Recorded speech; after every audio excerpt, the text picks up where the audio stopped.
Bismillahirrahmanirrahim. Assalamualaikum warahmatullahi wabarakatuh. Alhamdulillah. Wassalatu wassalamu ala Sayyidina Muhammadin wa ala alihi washabihi ajma'in. Amma ba'd. Puji syukur kita panjatkan kehadirat Allah Subhanahu wa Ta'ala yang telah memberikan kita rahmat dan nikmat yang banyak. Di antaranya berupa kesehatan, sehingga kita dapat melaksanakan semua aktivitas kita sehari-hari, termasuk pada saat ini kita bisa melaksanakan pesantren Ramadan walaupun hanya lewat daring. Salawat dan salam tak lupa kita haturkan kepada junjungan besar kita, Nabi Muhammad Sallallahu Alaihi Wasallam, beserta keluarga beliau, kerabat, sahabat, dan seluruh umatnya yaumil kiamah. Anak-anak ibu yang kelas 4 dan kelas 6 yang berbahagia. Semoga kalian semua selalu dalam keadaan sehat walafiat dan diberikan umur panjang. Amin ya Allah. Nah, untuk pembelajaran pesantren Ramadan kali ini, Ibu ingin menyampaikan sedikit tentang sholat wajib, bagian rukun dan sunnah. Namun sebelumnya, Ibu ingin memperkenalkan diri dulu ya.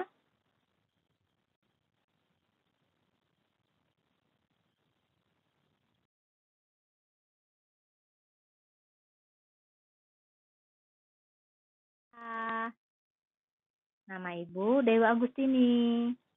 Ibu adalah guru di Min 1 Pulang Pisau. Dan Ibu sebagai wali kelas 4C di unit 2. Nah, Ibu di sini ingin menjelaskan sholat wajib mengenai rukun dan sunnah. Nah, anak-anak yang Ibu sayangi, apa yang Ibu sampaikan nanti semoga dapat dipahami dan dimengerti dan dapat diamalkan dalam kehidupan sehari-hari ya.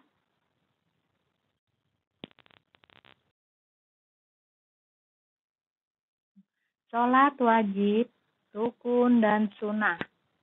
Nah, di sini Ibu ingin menjelaskan pengertian sholat. Sholat adalah tiangnya agama Islam.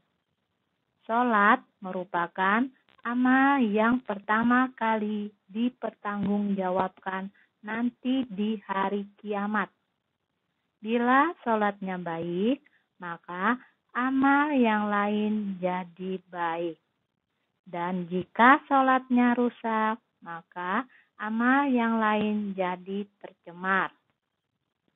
Sholat direncanakan oleh Allah Subhanahu wa Ta'ala untuk membentuk kepribadian seorang muslim yang tangguh. Dalam sholat, Allah mengajarkan hidup disiplin, hidup sabar, bermasyarakat, mengajarkan hidup sehat, hidup bersih lahir dan batin, menahan diri, dan pengendalian diri, serta sarana berkomunikasi antara makhluk dengan Khaliknya. Sholat diwajibkan kepada tiap-tiap muslim, baik laki-laki maupun perempuan yang sudah balik dan berakal. Hukum sholat yang disyariatkan Islam ada 2 macam ya nak, yaitu sholat fardu dan sholat sunnah. Sholat fardu terdiri atas 5 macam, yaitu sholat subuh, sholat zuhur, sholat asar, sholat maghrib, dan isya. Nah, kelima sholat fardu tersebut wajib dilaksanakan oleh setiap muslim tanpa kecuali selama hayat masih di kandung badan.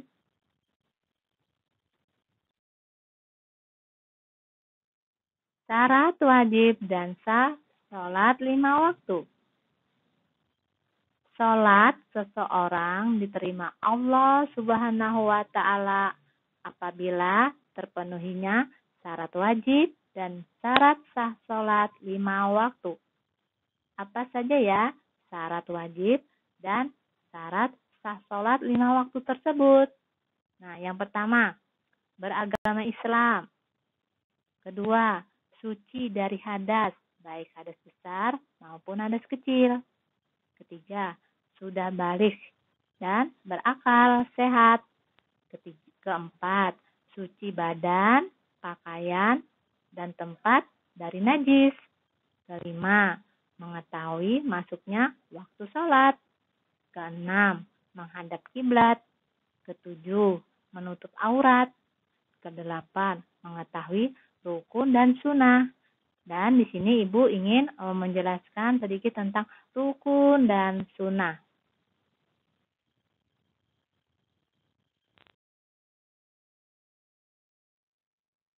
Rukun dan sunnah sholat 5 waktu. Semua rukun dan sunnah sholat 5 waktu harus dikerjakan dengan sempurna sesuai dengan sunnah Rasulullah Shallallahu Alaihi Wasallam. Apa saja rukun dan sunnah sholat 5 waktu ya? Rukun sholat. Nah, di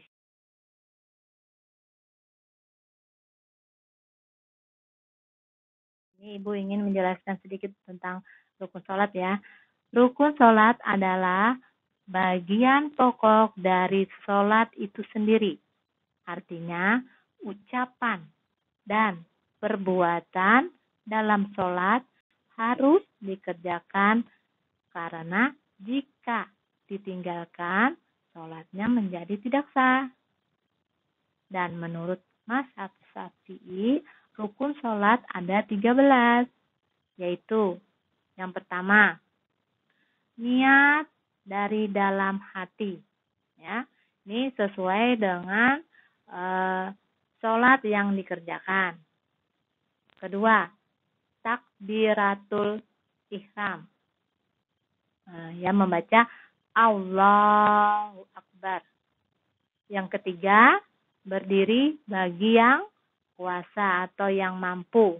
Ya, bagi yang tidak bisa berdiri, mungkin karena sakit, boleh dengan cara duduk atau berbaring. Nah, yang keempat, membaca surat Al-Fatihah pada setiap rakaat. Bismillahirrahmanirrahim. Alhamdulillahi Rabbil Alamin. Ar-Rahmanir-Rahim. Maliki Yawmiddin. Iyyaka na'budu wa iyyaka nasta'in. Ihdinas siratal mustaqim. Siratal ladzina an'amta 'alaihim ghairil maghdubi 'alaihim waladdallin.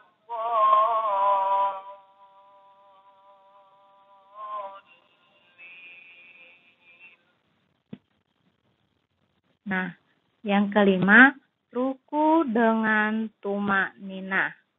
Ya, tumakninah artinya tenang, tidak tergesa-gesa, atau diam sejenak setelah gerakan sebelumnya, agar mendapatkan kekhusyuan dalam sholat.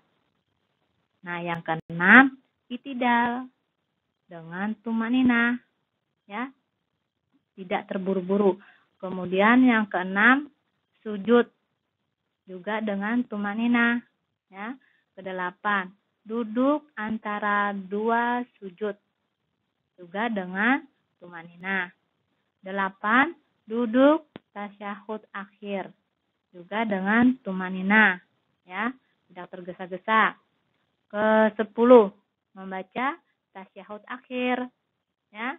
Yang ke-11 membaca salawat Nabi pada tasyahud akhir. Nah, yang ke-12 membaca salam pada salam pertama. Nah, yang ke-13 tertib urutan rukunnya. Maksudnya berurutan 1, 2 dan seterusnya, berurutan sampai ke-13.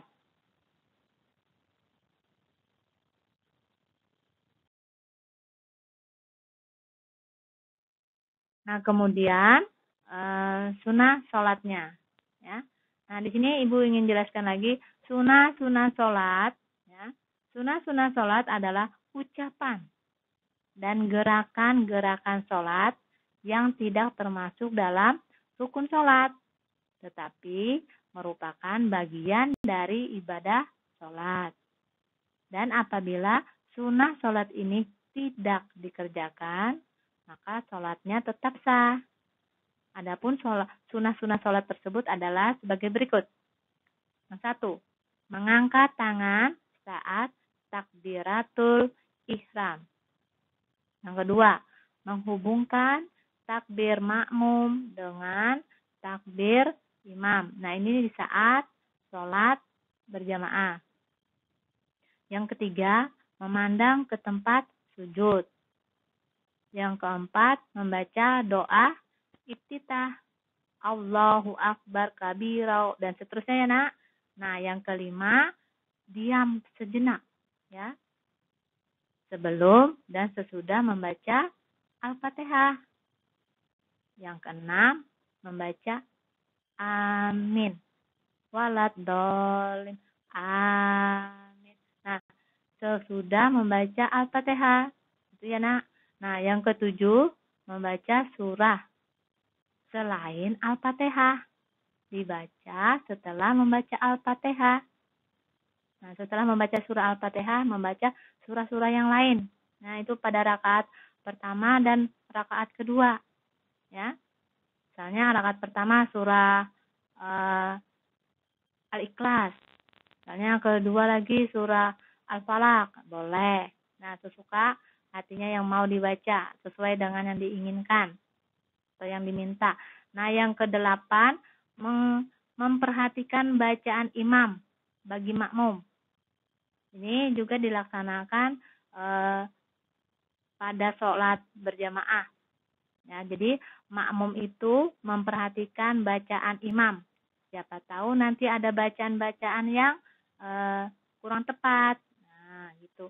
Nah, yang 9 mengeraskan suara atau nyaring, ya, pada rakaat kedua, rakaat kedua sholat maghrib, sholat isya dan sholat subuh. Ya. Ya, Ibu ulang lagi, ya. Nomor 9, mengeraskan suara atau nyaring pada 2 rakaat sholat maghrib, sholat isya dan sholat subuh. Ya. Nah, yang ke-10, membaca takbir. Nah, tiap ganti gerakan, maksudnya naik turun gerakan itu membaca takbir. Nah, kecuali saat bangkit dari ruku. Nah, itu ya, Nak, ya.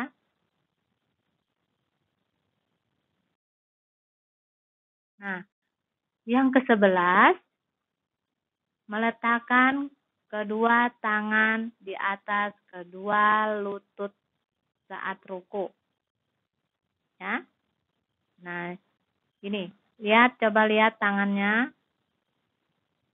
Nah, lihat tangannya, kedua tangannya kita letakkan di atas kedua lutut. Nah, tuh lihat gambarnya, ya, Nak, ya. Nah, nanti ini punggungnya itu sejajar dengan kepalanya. Jadi kalau kita taruh mangkok atau cawan itu tidak jatuh. Nah, yang ke-12 itu membaca Sami Allahu liman hamidah dan seterusnya. Itu saat itidal, ya, atau bangkit dari ruku. Tuh lihat gambarnya anaknya di situ. Nah,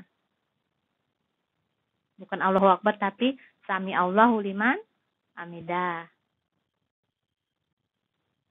Nah, sekarang yang ke-13. Membaca tasbih saat ruku dan sujud. Juga membaca Rabbi Firli itu pada duduk antara dua sujud. Nah, nanti membaca tasbih rukuknya ya, bacanya Subhana Rabbiyal Azimi wa bihamdi. Subhana Rabbiyal Azimi wa bihamdi. Subhana Rabbiyal Azimi wa bihamdi. Nah, sebanyak 3 kali gitu nak ya.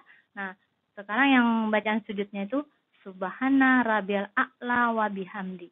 Subhana Rabbiyal A'la wa bihamdi. Subhana Rabbiyal A'la wa bihamdi. Itu doa bacaan sujud. Nah ya. Dan yang Rabbi Firli itu Rabbi Firli wahamni dan seterusnya. Itu juga sunnahnya. Nah, sekarang yang ke-14 ya. Yang ke-14 itu duduk iftirash ya. Duduk iftirosh pada semua gerakan duduk dalam sholat, kecuali saat tasyahud akhir. Nah ya, duduk iftirosh itu ya, artinya duduk di atas kaki kiri. Coba lihat gambarnya tuh nak. Nah itu kan duduk di atas kaki kiri. Sedangkan kaki kanan, coba lihat kaki kanannya. Nah itu ditegakkan. Nah, seperti itu ya, Nak ya. Nah, sekarang yang nomor 15. Duduk tawaruk saat tasyahud akhir. Yakni telapak kaki dijulurkan. Coba lihat gambar. Tuh, telapak kaki dijulurkan ke bawah kaki kanan. Nah, di bawah kaki kanan. Sedangkan, nah lihatin telapak kaki kiri. Nah, sedangkan telapak kaki kanan. Coba lihat kaki kanannya. Tegak dan jari-jari ya, dan jari-jari kaki menghadap kiblat tuh. Coba lihat. Nah, tuh jari-jari kaki menghadap ke kiblat. Nah, sudah yang nomor 16 membaca salam. Membaca salam kedua sambil menoleh ke kiri. Nah, sehingga pipi sebelah kiri itu tampak dari belakang. Nah, yang ke-17 merendahkan suara salam pada salam kedua.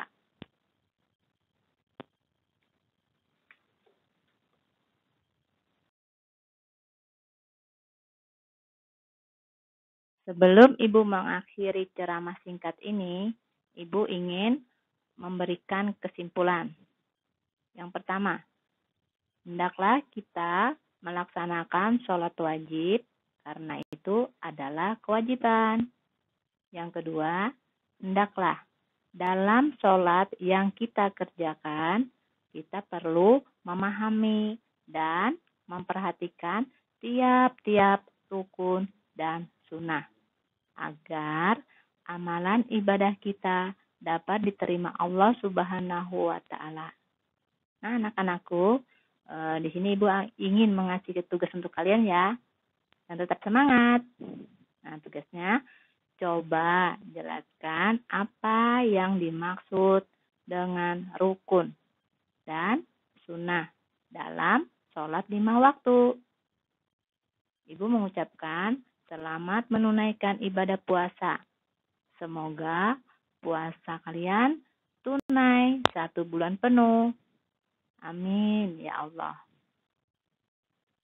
Demikianlah yang Ibu sampaikan pada hari ini tentang sholat wajib mengenai rukun dan sunnah. Terima kasih atas perhatiannya. Mohon maaf atas kesalahan dan kekurangannya. Semoga kita semua dimasukkan ke dalam golongan orang-orang yang tidak melalaikan sholat. Amin ya Allah.